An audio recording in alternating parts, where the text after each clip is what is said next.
Sam Seder on the Majority Report. On the phone, it is a pleasure to welcome back Jane McAlevey, organizer, author, scholar, currently a senior policy fellow at the University of California at Berkeley's Labor Center, part of the Institute for Labor and Employment Relations. And she has a new book out, A Collective Bargain, Unions, Organizing, and the Fight for Democracy. Jane McAlevey, welcome back to the program. It is always a pleasure to be here. Hi, Sam. Hi, Jane. Now, the last time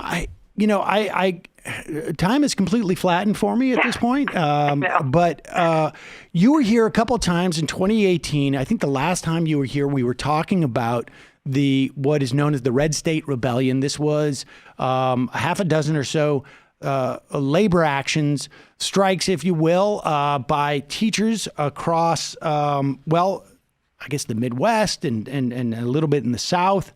And since then, why don't you tell me, where are we relative to 2018 and what was 2019 like in terms of labor actions? Yeah, we don't have the total numbers yet, but I think we're dare I say, we're trending in a good direction, because we can't say that about a whole lot of categories of the news today. Right, that's true. One of the things that's keeping me hopeful, quite frankly, is that the number of strikes is continuing. Now, it's not, so let's get back to the conversation we were having just to remind folks. So I did come on the last time, I think, to talk about the explosion of the strike that began in 2018 in West Virginia, where 34,000 teachers, school bus drivers, cooks, cleaners, the whole nine yards, walked off the job, shut the state down, and occupied the Capitol in a strike that for many came out of nowhere, though that certainly wasn't the case for the folks who were planning that strike in West Virginia. But and as you say, it began to spread. So there's several things that are happening at once. One is, we now know that in 2018, the largest number of workers in this country went on strike in over 30 years, which, when we get to how do we get out of the mess that we're in, day one of the Senate version of the completely skewed impeachment trial, how we get past the crisis of the democracy that we're having right now, I think one of the ways that we get past it and through it and out of it, quite frankly, is by using the same tools that trade unions and workers use when they're preparing for and coming out of massive strikes. So we can come back to that. But so the fact that 2019 continued, and what happened in 2019 is that the strikes moved into what we would call the blue states, in addition to that they stayed in some of the red states. But several things happened in 2019. We had huge, massive strikes in the state of California, from Los Angeles to Oakland and points in between. And we had private sector strikes, which is super important when we think about how do we affect the economy, how do we get corporations to, these guys are from Davos allegedly talking about climate as if they're concerned. How do we actually stop and reverse rampant income inequality? The key to it's going to be a key is going to be a reinvigorated trade union movement and the ability of workers in this country to say, we're not coming to work anymore until you guys start sharing the pie. So that's the most exciting dynamic, I think, happening in the country is workers deciding once again in this country, no one's going to save them except themselves, and they're going to have to start taking pretty serious action to dent the current news cycle and to force policymakers to the table to share the wealth. I want to talk about what the how that happens in terms of it being ordered, but I want to turn a little bit to the book. I mean, you had mentioned there was strikes going on, and you write about a couple of those, and I'll get to that in a second. But let's just start with this. You tackle some sort of the common myths of unions. What are those myths? Yeah. I mean, the funny thing is that chapter of the book was the one that I was least interested in writing, and I think my very smart editor, Emma Janaski, insisted on it over and over. Why? Because she's a 27 and now 28-year-old young millennial editor who said, you don't understand. We don't even know what they do anymore, Jane, right? So a part of the point of the book is this book, which is very different than the previous ones, is to reach an audience that actually doesn't understand unions or what unions do or what we have the capacity to do. So that chapter of the book, I try and take on a set of common assumptions or a set of myths. Unions are sexist, unions are racist, unions are corrupt, unions are fuddy-duddy, unions are old school, unions are irrelevant to today's economy. And I basically just take a whack at every single argument in there because None of it's true, right? The truth is, where you see the 20,000 person walkout at Google from last year moving is towards a lot of conversation in the high-tech sector right now about how are we going to have collective action? How are we going to try and force the Silicon Valley, the new power leader of the United States? How are we going to force the sort of high-tech sector, which, by the way, is the 5 largest, most wealthiest corporations in the world, are all the high-tech sector right now, right, globally.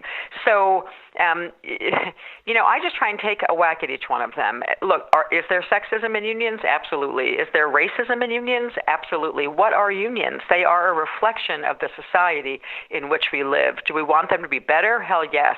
Are good ones better than that? Way better, right? Every union I've ever worked with is literally, equally understood to be a force for the working class and against sexism, racism, homophobia, and every kind of ism that you can imagine. It's a place that actually creates a more fair and just workplace, not the opposite. But, do the limitations of the human species as we understand it in this country, enter into a trade union? Yeah, it's an institution of people. And part of why I am sticking with the union, as I say in the opening lines of the book, as a key strategy out of the crisis of this democracy, is because in some ways it is because trade unions sort of are this weird institutional force in America that unites very different people who don't share any common political belief the day they get hired, right? So it's like an example of how do you sit down with people who you don't have a shared identity with. Boss hires you, now you'll go work for some big company, you're a nurse in a hospital, whatever you are. You didn't walk into work because you pick, you don't get to pick your coworkers, right? The boss hires you and you go to work, and you're Republican, you're Democrat, you're probably like most people just sick of it all. You're not functioning, you're not participating in American democracy the way the framers kind of intended it, depending on who we are. So, it's part of what's beautiful about unions is they're messy and they're complicated, but at their very best, there is simply no replacing the ability to make radical progressive change in this country the way a good union can. And that, to me, is essential in 2020.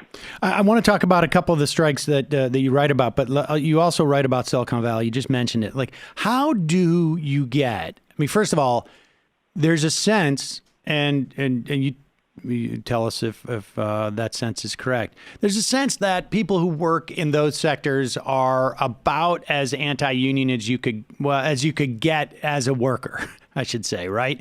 That they just sort of like the philosophical, I guess, pedigree of people who work in tech is supposedly more libertarian and anti-union than that. But address that, and then also how you go about unionizing folks in that type of environment. Sure. I think a few things are true. First is, it actually reminds me of one of the last topics of conversation we had before the teacher strikes began to break out, and that was around what was then called Murphy Oil, but it's what was renamed Epic Systems, right? Remember that? There was a call that you and I did where I was sort of freaking out about Murphy Oil. You were like, heck, we don't know the name of it, and they consolidated 3 cases of which Murphy Oil was one. And I want to start the conversation about Silicon Valley sort of from that conversation. So the Epic Systems ruling, which is linked to the Murphy Oil ruling, in some, and I cover it in the book, but in some essentially said, the Supreme Court of the United States essentially said, American workers, including in Silicon Valley and everywhere, are now able to be forced into what we call forced arbitration agreements. So your individual hire package, you're signing up the healthcare form, your schedule, your thing, your liability, and most workers don't even realize it. They sign a little thing saying, I agree to, binding forced arbitration by my employer to settle any disputes I may have with them. This is for folks who don't have a union, which, by the way, that's the vast majority of America right now. Right. So we know that even just since the ruling, a majority of American workers, hundreds of millions of people, are like being forced into these arbitration agreements. So how does this connect to the question you asked? The only way out of those forced arbitration agreements, that say you can't protest sexual harassment, you can't talk about sexual harassment in the workplace, you can't have a class action lawsuit against your employer over sexism, racism, or fill in the blank issues at work anymore. The only way out of that and out from under those agreements is to form a union and to negotiate collectively with your employer. So to me, that even makes it more clear that if you're walking around Silicon Valley where the same forces that have tried to act like the great society was being created by the high-tech industry, you really don't have a choice at this point except to actually try to form something called a union to get out from really, really egregious, really bad individual hiring agreements that are rampant in Silicon Valley. So, a whole bunch of things. One is, I think, and just to be clear, feel like, let me just so that people understand this dynamic. The idea is that if you don't have the power of a union, it's not even a question. It's if you don't have the cover almost on some level of not be, because if you walk in there and say I'm not signing that, they're just going to say, fine, goodbye. Bye. And goodbye. that's it. Because on some level, it's like the dynamic where you have some retail outfits are like, yeah, I'm willing to pay, $15 an hour, but it's got to be the minimum wage because I can't compete against those other people who won't do it. And if it becomes a law for all of us, there's this strength in collectivity that benefits people who don't want to, because they're going to get it chopped off, stick out their neck alone in these instances. Yeah. And so what's interesting is you saw this. Now we're going back a little over a year ago when the 20,000 Google workers first walked out, when they realized that one of the outgoing executives was getting this huge, reward for sexual harassment. He was being let go of, but on his way out the door, like lots of CEOs, going to get these ridiculous multi-million-dollar packages as they leave. So a lot of the women workers at Google said this is an outrage. This is totally crazy. And they called for this big walkout. Fast forward a year and 3 months from now, because that was November of 2018, and you see what's really happening, which is that Google has now hired IRI Inc. That's one of the top union-busting firms in the United States of America.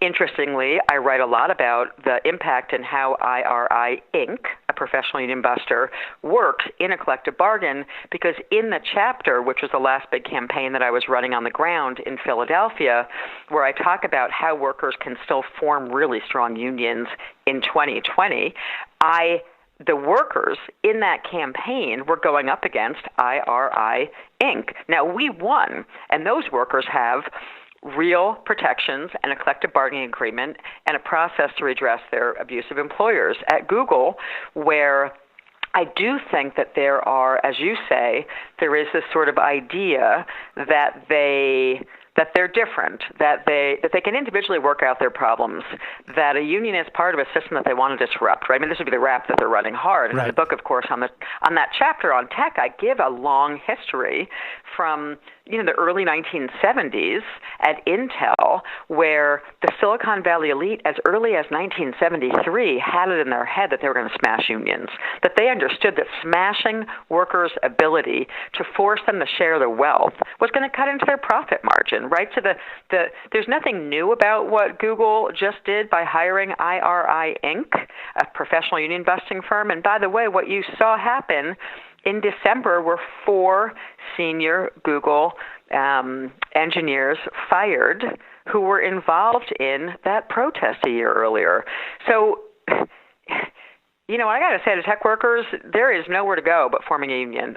People can try and get around it, but there is no, if you want to be able to try and clean up the disgusting sexist gender abuses and imbalances, let alone the racism inside of the tech worker world, which is big, there simply is no way around that collective action and collective power, but codified through workers themselves forming the kind of union that they want to build. There is no way around that, whether it's the tech sector, whether it's an Amazon workhouse, or whether it's the high-level coders I describe at the beginning of that chapter, like Taylor Hesselgrave, right, who's this $120,000 a year coder, comes out of a Hackbright Academy, where the slogan is, essentially changing Silicon Valley by changing the ratio. Like they train all these women as coders, they put them into these big firms, and they all wind up getting fired or quitting anyway because the conditions are disgusting and sexist, and it's rampant in Silicon Valley. So, people can look at like, how do we innovate something new, which I think is the rep in Silicon Valley. It's all about innovation. And I'm like, some things like real news matter, and some things like collective power, where workers can stand up to their employer, are as relevant today as they were 100 years ago on the factory floor. That's just a fact. What's interesting about that story is the way that it shows the interplay between what, particularly in this season right now, the relationship between things like sexism and racism and class, in that the union addresses what problems the workers have may be at different times, may be unique to a specific industry, or somewhat unique to a specific industry or a specific shop or whatnot. It is the fact that they're powerless, or the power dynamic is the thing that is consistent amongst all of the workers.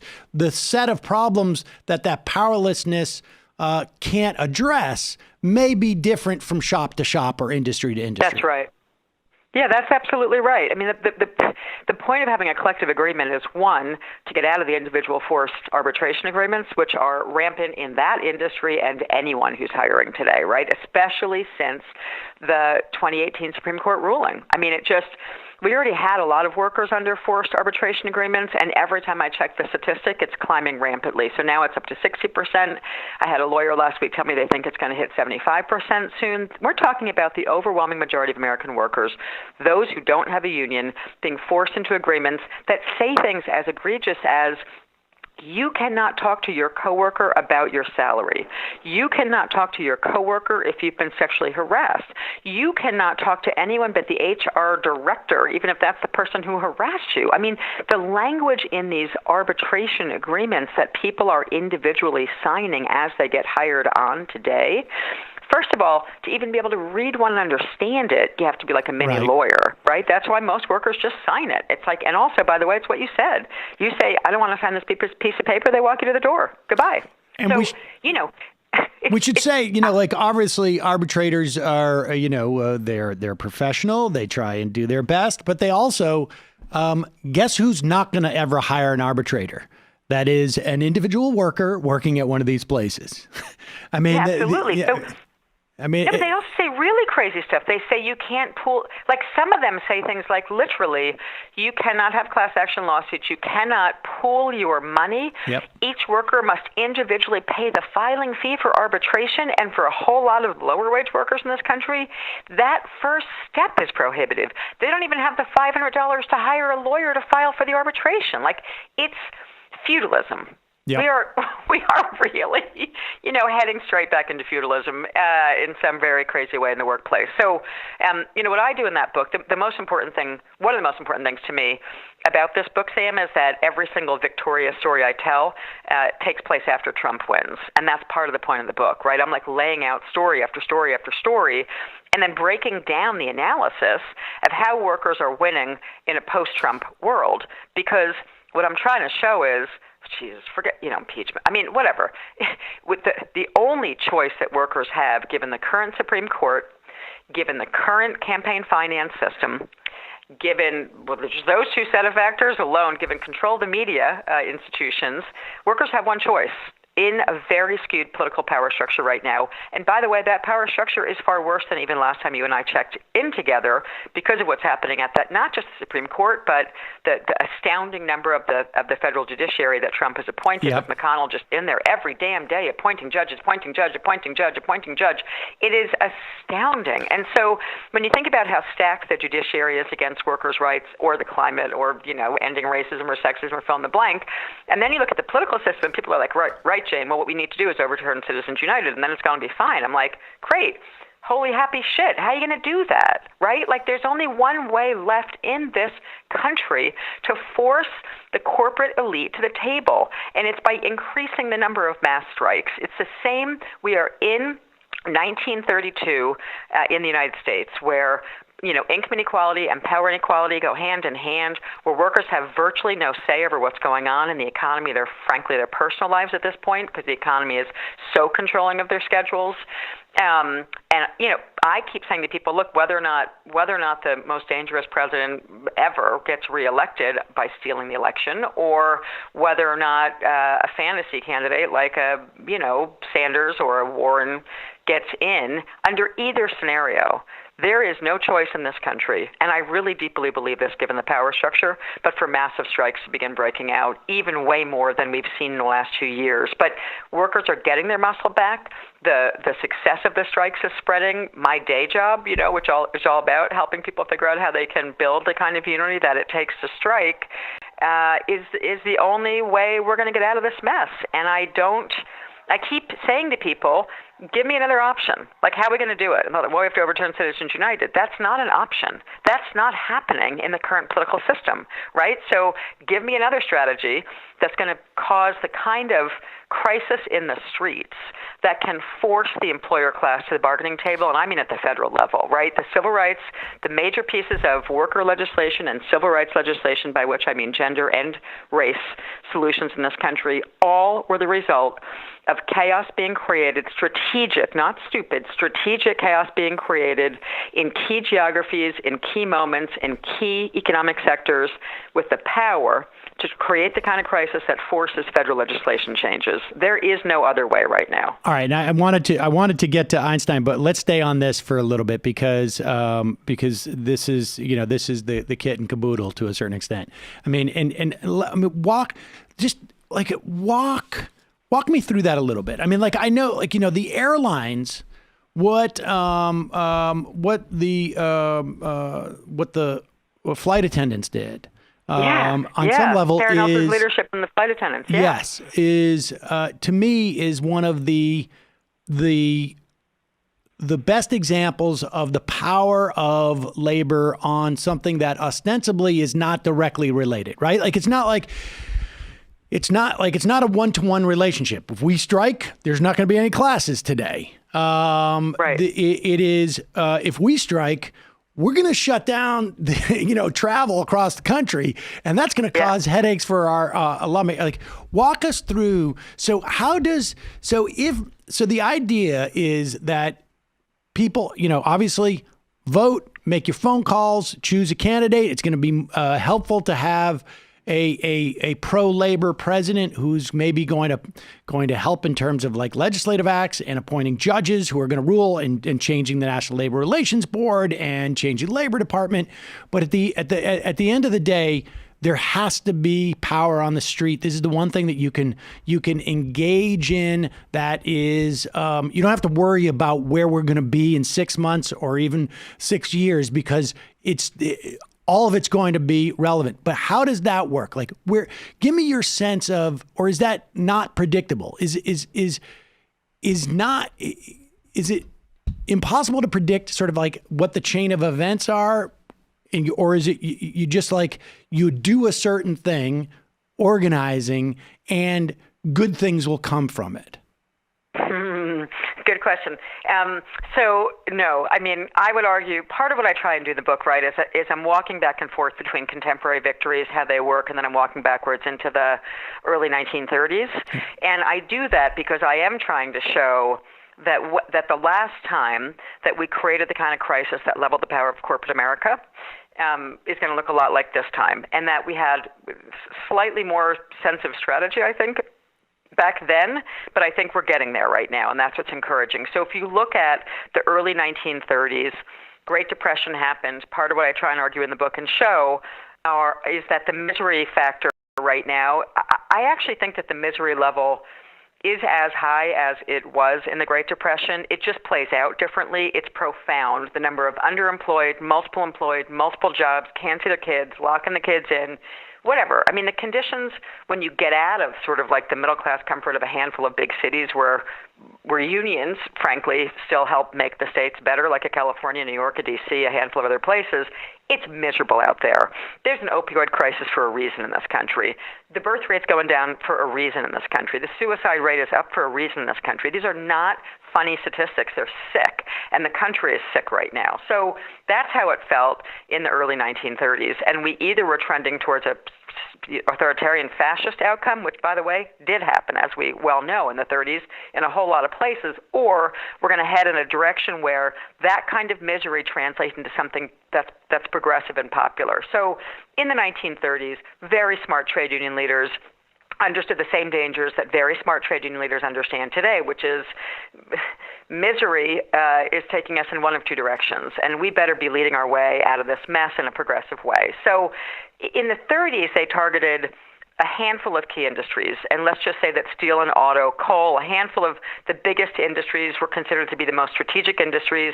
It was not workers in the trade unions trying to strike every Tom, Dick, and Harry workplace. It was not trying to strike every sector, and it was not trying to strike every city. It was a strategy that said there's a set of key industries, and if we strike those key industries and a handful of key geographies, by which I mean you do an overlay of the map. You figure out where the most pain is going to be caused. You figure out where the CEOs are going to feel it. You figure out where you can get away with the strike because the dogs and the guns and the batons and the hoses are not going to get called on you as badly as in another city, right? So all of this is like when you're making a national map to create a crisis to force the employer class to the table so that Congress can then fix the broken National Labor Relations Act and fix the broken Voting Rights Act and fix the broken Civil Rights Act and fix every single goddamn thing that Trump's forces are ruining right now, to restore them and make them even better is going to require strategic strikes in strategic labor markets, which sometimes cross a state line.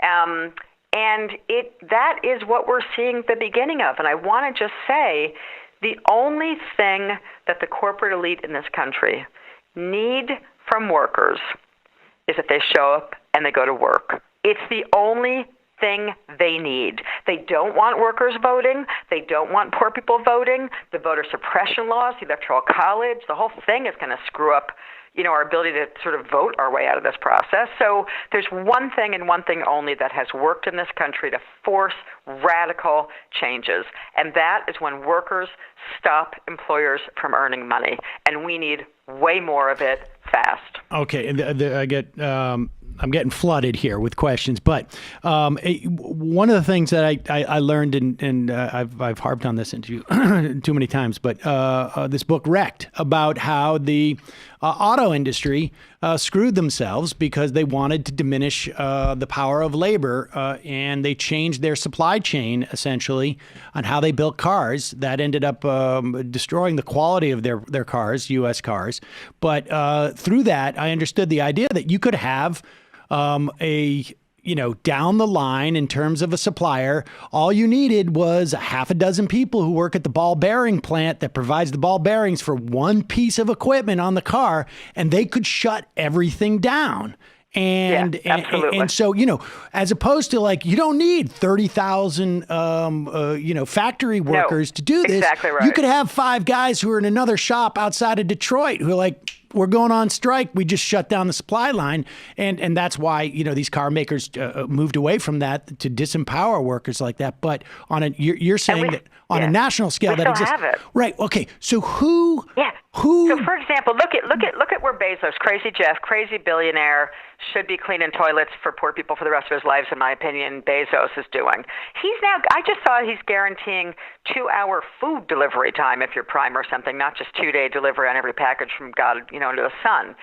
We are living in a just-in-time production moment in terms of a lot of the service economy, and that's why they hire profound union busters, right? Because they understand that the logistics sector, if you took out 5 strategic Amazon warehouses, the whole thing's going down. There ain't no damn 2-day delivery happening if you know which 5 you need to pick. Similarly, in the airline industry, let's go back to Sarah Nelson and the flight attendant. She's the president of the Association of Flight Attendants, AFA. And when she stood up last year, close to this time last year, after the sickest, after Trump forcing 700,000 federal workers to come to work without paying them, right? That was going on every day for a month. People forget because the news cycle is so insane. So when he was doing that last year and people were like, the TSA workers should strike, the federal workers should walk off the job, that was a little bit naive because frankly they'll be fired in a second. But suddenly a smart union decided, hey, our contract gives us the right to say, we don't have to board the airplane if the conditions are unsafe. That's the basic clause in the flight attendants union, that after several weeks of the TSA workers working overtime with no pay and deeply frustrated, and the FAA and the air traffic. I mean, everybody, the flight attendants just said, wait a minute, it's not safe to get on these planes anymore, and we're not going to get on them. And within hours, some air traffic controllers, LaGuardia didn't come to work, and within hours, the federal shutdown was over. So you know when there's a storm, let's just go to a snowstorm. I got stuck in Chicago last week, right? I didn't get out because of one storm. And when one storm happens and a set of flights don't arrive, it causes chaos for days. The flight attendants union, the AFA, actually has a program called Operation Chaos.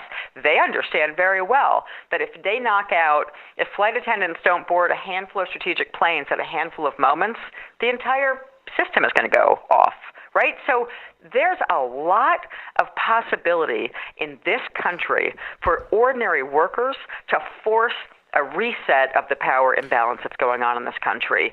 It's just that people need to start seeing it working, and that's the beauty of things like the Los Angeles teachers' strike. I mean, when they walked out, now we're in exactly the 1-year anniversary, by the way. This week was the week that the 35,000 teachers in Los Angeles walked off the job, which had a ripple effect of, 1 million people's lives being affected.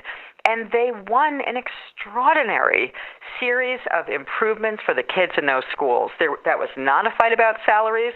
That was a fight about ending the kind of austerity that lets the billionaire elite of Silicon Valley live in California, not pay any damn taxes, disrupt and destroy the public school system, and the power of the LA teachers actually reset that power structure in Los Angeles, like the second largest city in the country. So there is, I say, not only is there a huge possibility of how we're going to reset the power imbalance and the disgusting racist, sexist, white nationalist crap going on in this country, but I'm waiting for someone to show me any other way. I don't see any other possibility for how we're going to fix the mess we're in, except for workers to start working off the job in the kind of numbers that we did in the early 1930s and the kind of numbers that we did in the mid-60s in the sort of public sector.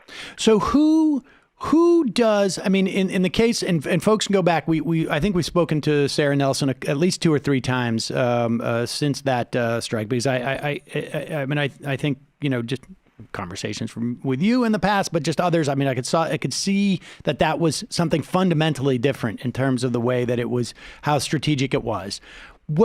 That is a situation where it's reactive, right? Where the scenario is created by McConnell shutting down the government, and Sarah Nelson was adept enough to realize, like, oh, we're in a position, we have a lot of power in this situation.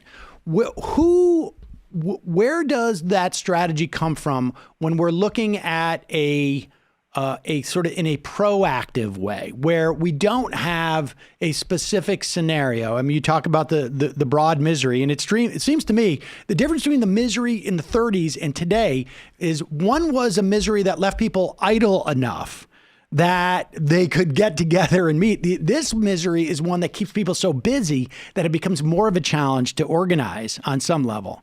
But where does the proactive, like, who's sitting back and whose responsibility is it to sit back and say, I'm looking at this, supply chain that is the United States. We don't need the people, or maybe we need the people at this warehouse for Amazon to strike as opposed to that one, or this industry as opposed to that one. Like, who's doing that work? Well, there are definitely. Can you not tell me? I mean, first of all, I can't tell you in great detail. Although I'm sure that the 5 most powerful, wealthy corporations of the world could tell us right now, since they're listening to everyone, right, from Alphabet to Google to Facebook to Amazon. But everyone's turning on those devices and letting them listen in their own homes. But anyway, not me. But anyway, so let's just start with Amazon. One of the most intractable corporations right now. Enormous growth spurt. Super ripe for the kind of disruption that we're describing. There is, in fact, what we call a global table, which means there are a set of unions from all over the world, from Germany to the rest of Europe to here. One thing that's been different about my life since I spoke to you is I spent more than half a year last year working in Germany among the German unions and trying to get ahead of understanding some of the sectoral bargaining. The German works councils, come to it a different day if we want to, but like the promise or peril of the system that people keep talking about. So I spent a lot of time in Europe, and I can tell you that there are very serious coordination conversations beginning about how to go after folks in the global supply chain, and that involves all different kinds of unions. Is it happening fast enough? Not from my view, right? I mean, the planet's burning down, literally in Australia, and flooding to death when we stop burning. And so, is it happening? Yes, it is. Do we need it to happen faster and better? Definitely. And part of the way that it's going to happen faster and better on the proactive side of this, and this takes me back to the education sector for a minute, because I actually do. I mean, I think the crisis of austerity, meaning the intentional withdrawal by the super rich and the corporate elite from the tax system, forcing what appears to be budget shortfalls that have an effect on the quality of life of everyday Americans, from how good's the public school system to Medicaid to Medicare to, is our water system poisoned? Is there a regulator there? Does anyone know, right? I mean, austerity is this really damning thing. On the proactive side, I think the best illustration of unions getting together and starting to say, we got to stop this because they're literally killing people, is in the education sector and some of those strikes, right? It's pretty impressive. I mean, there have been a set of progressive educators starting in 2012 in Chicago on the heels of the victory of the first Chicago teachers' strike, which re-raised workers' expectations, that actually, despite the rhetoric, despite the media attack, despite the public relations offensive against teachers and all workers, the strike still works when we do it well.